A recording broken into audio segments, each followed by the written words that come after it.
पूंजा को नए बंगले में शिफ्ट हुए लगभग 2 हफ्ते हो चुके थे। उसके पति को ट्रांसफर कुछ समय पहले हुआ था। उसका बेटा गोल्डी, जो 10 साल का था, उसको ये बंगला पहली नज़र में ही पसंद आ गया था। लेकिन जब से पूंजा ने इस बंगले में कदम रखा था तो उससे हमेशा अजीब सा महसूस होता रहता था। सारे पड़ोसी उसे अजीब तरह से देखकर उसे घूरा करते थे। उस रात पूंजा गोल्डी को सुलाकर अपने कमरे में गई। पूंजा को देखकर अनिल मुस्कुराते हुए बोला, क्या हुआ पूंजा, आज बड़ी चुप-चुप हो? कल भी मैंने देखा था कि तुम बात नहीं कर रही थी। सब कुछ ठीक है ना? अनिल, मैंने नोटिस किया है कि जब से हम इस बंगले में आए हैं तब से इस बंगले के पड़ोसी अजीब तरह से देखते हैं। बस इतनी सी बात मुझे लगा, पता नहीं ऐसी क्या बात हो गई है जिसने तुम्हें परेशान करके रख दिया है। नहीं, वो बात नहीं है अनिल, मैंने देखा है कि यहाँ के लोग मुझे और मेरे बेटे से बात करने से कतराते हैं। मुझे लगता है कि तुम जरूरत से ज्यादा सोच रही हो। ऐसा कुछ भी नहीं है। इस एरिया में तुम नई आई हो। सब लोगों को तुमसे मिलने जुलने में कुछ समय लग सकता है। चलो सो जाओ। इतना कहकर अनिल सो गया, मगर पूंजा को नींद नहीं आ रही थी कि अचानक किसी के फुसफुसाने की आवाज सुनाई दी। पूंजा ने जब फुसफुसाने की आवाज पर गौर किया तो उसने पूरी बात सुनी। आवाज उसके बेटे गोल्डी की थी। पूंजा उठकर सीधे गोल्डी के कमरे में गई तो उसने देखा कि गोल्डी बिस्तर पर बैठा हुआ किसी से बातें कर रहा था। इतनी रात को तुम किससे बातें कर रहे हो? अपने फ्रेंड भैरवी से? पागल हो गए हो क्या? इस घर में हम तीनों के सिवा कोई नहीं रहता। पूंजा की बात सुनकर गोल्डी पूंजा के पास आकर खड़ा हो गया और उसने बड़े आहिस्ता से पूंजा से कहा, हमारी और भैरवी की सीक्रेट दोस्ती है। उसने मुझे मना किया है मेरे और मेरी दोस्ती के बारे में बताने के लिए। मम्मी, आप कमरे से बाहर चले जाइए। हमारी और भैरवी की सीक्रेट बात है। उसने मुझे मना किया है मेरी और उसकी दोस्ती के बारे में बताने के लिए। मम्मी, आप कमरे से बाहर चले जाओ। देखिए, भैरवी मुझे बड़े गुस्से से देख रही है। अपने बेटे की बात सुनकर पूंजा एकदम घबरा गई। अचानक उसको महसूस हुआ कि उन दोनों के अलावा इस कमरे में कोई और भी मौजूद है। पूंजा डरी सहमी अपने बेटे के कमरे से बाहर निकल गई और अगली रात डिनर के टेबल पर उसने यही बात अपने पति को बताई। पूंजा, गोल्डी अभी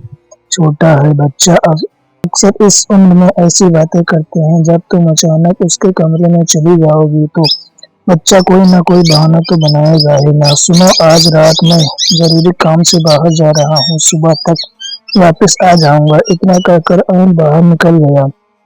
रात हो गई। गोल्डी अपने कमरे में सो रहा था। पूंजा का कमरा गोल्डी के कमरे से थोड़ी दूर पर ही था। पूंजा कमरे के बाहर खड़ी थी, खिड़की की तरफ मुंह किए कुछ सोच रही थी। अचानक उसने काली परछाई को शीशे में गुजरते हुए देखा। अचानक गोल्डी के कमरे का दरवाजा अपने आप खुल गया और वो परछाई उसके अंदर चली गई। उसने तुरंत अपने पति अनिल को फोन लगाया। हेलो अनिल, क्या हुआ? पूंजा, तुम इतना घबराई हुई क्यों लग रही हो? अनिल, ये घर बिल्कुल भी ठीक नहीं है। मैंने अभी काली परछाई को गोल्डी के कमरे में जाते हुए देखा। तुम तुरंत आ जाओ। बोला था ना कि पूंजा, मुझे काम है, परेशान ना करो यार, मैं नहीं आ सकता। सुबह तक लौट आऊंगा। अनिल, मेरी पूरी बात तो सुनो। मगर फोन कट गया। पूंजा दोबारा फोन लगाने की कोशिश कर रही थी कि तभी उसे गोल्डी की आवाज सुनाई दी। पूंजा गोल्डी के कमरे में पहुंची। उसने देखा कि गोल्डी अपने कमरे में नहीं था।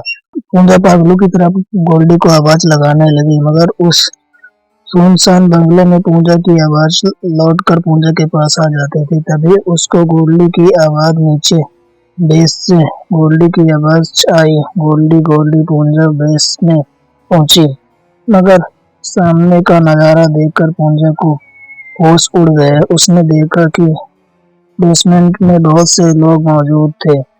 बेसमेंट की लाइट ऑन थी और एक लड़की ब्लैक कपड़े पहने हुए उसके बेटी गोल्डी का हाथ पकड़े हुए खड़ी थी।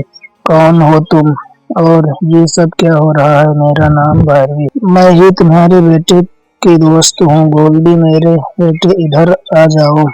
उन लोगों के पास खड़े मत रहो। नहीं, मैं अपने फ्रेंड को छोड़कर नहीं आऊंगा। मुझे यहाँ बहुत अच्छा लगता है। घबराओ मत गोल्डी, अब तुम्हारे पास नहीं आएगा, लेकिन ऊपर नहीं जा पाओगी। उस लड़की ने इतना कहा ही था कि अचानक भैरवी का चेहरा किसी डायन में बदल गया। उसने बेहद फुर्ती के साथ पूंजा को पकड़ लिया। पूंजा बुरी तरह से चीखने लगी। पूंजा ने देखा अब गोल्डी का चेहरा ही भयानक हो चुका था। अचानक भैरवी ने गोल्डी की ओर देखते हुए कहा, देखते क्या हो माय फ्रेंड, ये लो चाकू और इसका गला काट दो।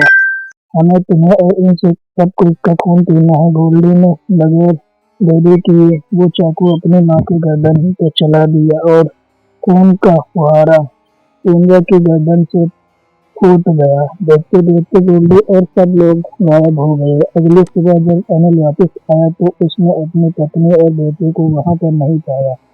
उसने मोहल्ले वालों से पूछताछ की मगर सब ने यही कहा कि हम लोगों ने उन सबको नहीं देखा। तभी एक बुजुर्ग औरत घर से बाहर निकली। अब वो तुम्हें कभी नहीं मिलेंगी बेटा, क्या कहना चाहती? ये बंगला वर्षों से वीरान पड़ा है, जानती हो क्या?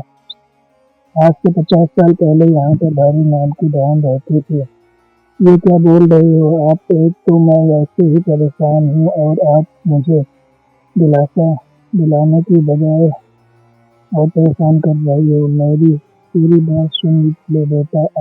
आज से 50 साल पहले यहाँ पर भारी नाम की एक लड़की रहती थी। कुछ लोगों को लेके रहती थी जिन्हें वो अपना रिश्तेदार बताते थे।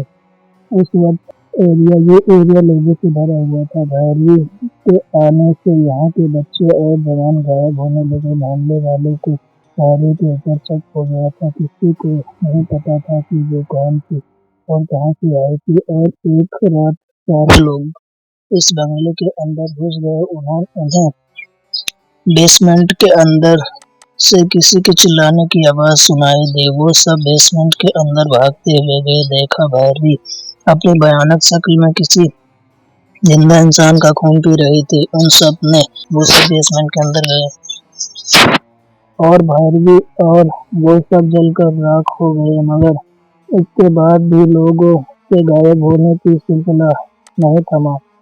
उस वक्त मैं 10 साल की थी। तब से ये एरिया वीरान हो गया है और ये बंगला तब से ही बंद पड़ा है। इतना बोलकर वो औरत चुप हो गई। अनिल ने पुलिस को बुला लिया। इस घटना के बाद अनिल को सारी जिंदगी अफसोस रहा कि काश वो अपनी पत्नी की बात मानकर आ जाता। शायद उसकी पत्नी उसका बेटा जिंदा होता।